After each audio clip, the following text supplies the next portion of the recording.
international identity. Hello, good morning everybody. I just want to thank you all for coming today. I'm just going to tell you a little bit about the order of events, if that's okay. So if we can try and keep this area as much as possible for those who are holding banners or for speaking, and all those who are supporting just in front, if that's okay. But thank you so much. So what's going to happen now is I'm going to speak first, and then I've got Bram, who's a historian, who's going to be coming up and speaking. Ollie Taylor, who's a writer for 9x5 Media that some of you might have heard about. We've got the privilege of having Senator Mezek here, who's going to stand up and say a few words. And I've got a letter from a young friend of mine from Jersey, who's currently in London, has asked me to read a letter out today. So I hope that helps. But I just want to start, first of all, if we can just do a remember the Palestinian people. Can I ask, if when I say free, free, you say Palestine. Is that okay? Yeah. Free, free! Palestine! Free, free! Palestine! Free, free! Palestine! Free, free! Palestine! Thank you. Well done. You got your voices here. Grandfather, where I had just visited, shot in front of his home and left to bleed out on the floor until he died. The military denying the right for him to have emergency aid. A Palestinian child arrested for no obvious reason. Israel is the only state in the world that systematically imprisons children as young as 12. And with this man here, I don't know who he is. He's got Gaza written on his chest. Are you from Jersey? I am. No, I'm here. I live in Jersey. I've been here for 13 years. Right. My name's Greg. I'm here to support a pro-Palestinian campaign, and the protests that we're holding today here in St Helier. I've been very much a supporter of the Palestinian cause since 1982, with the invasion by Israel of Palestine and the destruction and massacres of. I'll tell you, I'll put that in because the noises here are picking up. So, why is it after thousands of years these people live together in the same territory? Why is there still this anguish? Why is it? I think there is an active political campaign to ethnic cleanse Palestinians from their homeland. The Israeli government is a Zionist government that wants Israel for Israeli people and for the Jews, and therefore eschews the whole idea of cohabitation and shared land. Now, Palestinians have human rights which are being transgressed and trampled upon wholesale by this Zionist Israeli government. This is not about being anti-Semitic. This is about fundamental human rights of anyone on the planet, and they are not being observed by the Israeli government, and that's what we're protesting against. Of all the people in the world, like Casablanca, really, isn't it? Why do you thought the Jews, as a group, whatever they are, were the last piece of people to want to perpetuate this sort of discrimination? After all they've been through, not just in the war, but previous over the centuries, you'd have thought by now they would have said, look. This is not a Jewish issue. This never has been a Jewish issue. For the people protesting here, this is not an anti-Jewish issue. What it is a nationalist Israeli position which promotes Zionist superiority and promotes their hegemony in the region.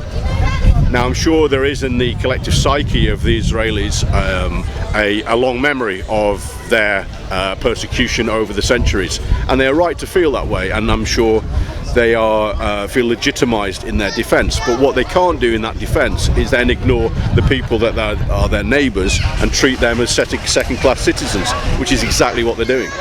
Yes, we've all done it as nations, you know. The British record, the colonial record is appalling. We've exploited people and killed people on a grand scale. I don't know if there's anybody done more than the British have. No, perfidious Albion, and it has exactly. and it has a very questionable record on that. But what we're being asked to do is face that history. Yet we're seeing colonialism and persecution on our doorstep, on the corner, on the edge of Europe, and we're not doing anything about it. We're sitting quietly by because Israel is our neighbour and a bulwark of peace strategically in that region. Colonialism is a thing of the past. We're seeing it maybe economically in the way of China at the moment, but what comes with colonialism is persecution of other people, and we're here to observe that, to witness that, and to say that it should stop. You used the word anti-Semitism. Now this is one of the words that really upsets me, because it is a word which is used to suppress discussion. Correct. Now it's a word without really knowing. There are no people that you say are Semites. I mean, if they mean Jewish people, they should say Jewish people. But Semite can include anybody from that region. Yes. Historically. So it's a sort of a nonsense word, but it's used very successfully. Oh, that's anti-Semitic, you can't say that. Indeed. How is that, have you got any idea how has that come about?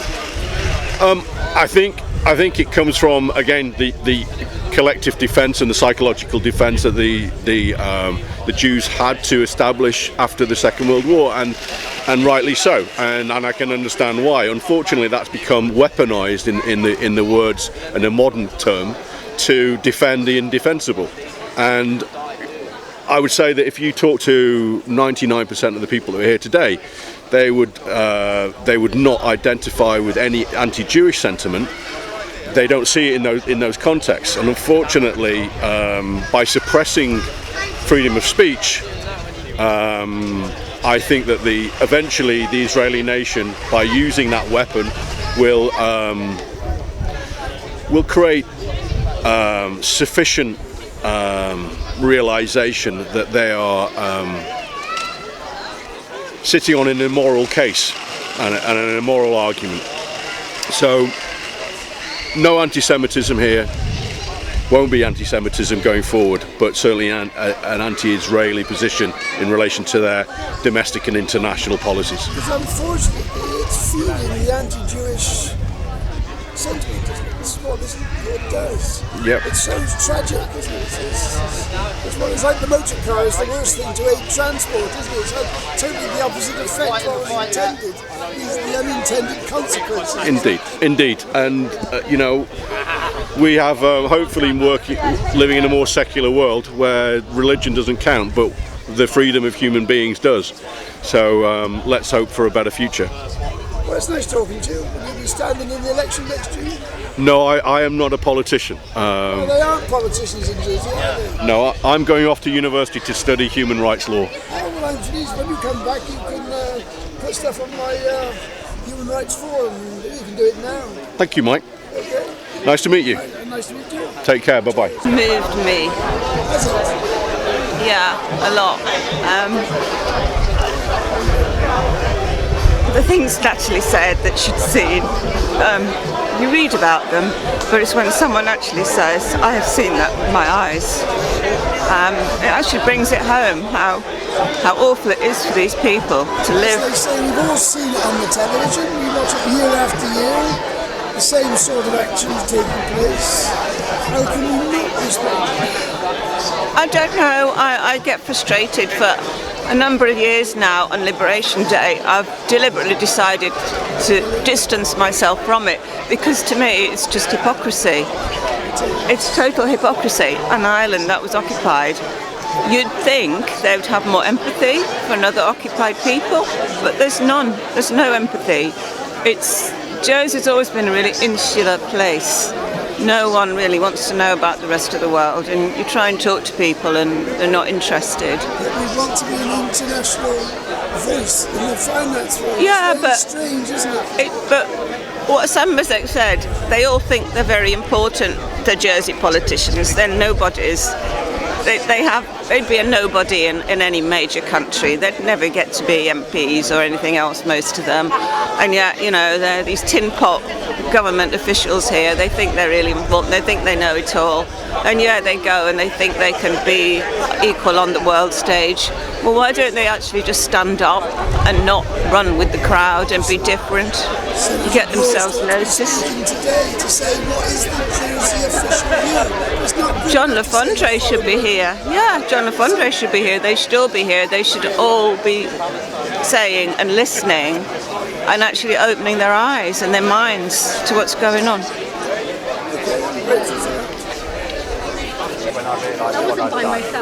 This lady who's got this gets got a banner, see no humanity. And on your t-shirt it says God's human rights. Palestine.